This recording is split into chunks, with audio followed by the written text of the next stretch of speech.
بسم اللہ الرحمن الرحیم۔ السلام علیکم ناظرین، میں ہوں ہربلسٹ شاہد عمران۔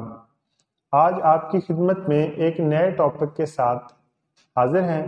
آج کا ہمارا ٹاپک ہے بدہضمی، یعنی کہ کھانے کا پراپر ہضم نہ ہونا، اچھا کھانا کھانا لیکن اس سے مطلوبہ نتائج حاصل نہ ہونا، مریض کے پٹھوں کا اکڑاؤ رہنا، کمر میں جوڑوں میں درد رہنا، مریض کا ہر وقت بے چینی محسوس کرنا، پیٹ کا پھولا رہنا، پخانہ دن میں کئی دفعہ آنا، یہ تمام مسائل ہمارے اکثر لوگوں کو درپیش ہیں اور خاص کر خواتین اس کا زیادہ شکار ہیں۔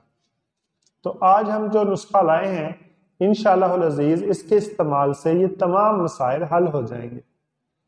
تو آپ نسخہ نوٹ فرما لیجئے۔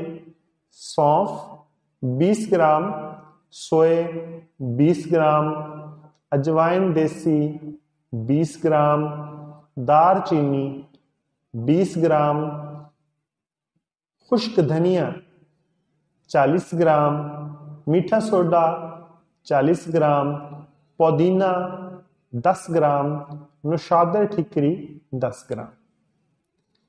یہ تمام چیزیں آپ لے لیں، ان کو آپ صاف ستھرا کرنے کے بعد اچھی طرح گرائنڈ کر لیں، باریک صفوف بنا کر کسی ہوا بند جار میں محفوظ فرما لیں۔ آدھا چمچ صبح دوپہر شام دن میں 3 دفعہ کھانے کے آدھا گھنٹہ بعد استعمال کریں۔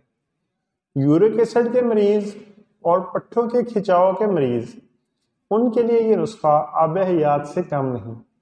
اس نسخے کے دوران آپ ٹھنڈا پانی یعنی کہ فریج کا پانی، برف، کولڈ ڈرنکس اور بیکری آئٹم سے پرہیز کریں۔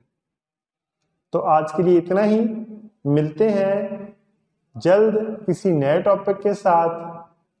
اپنا خیال رکھیے گا۔ اللہ حافظ۔ السلام علیکم۔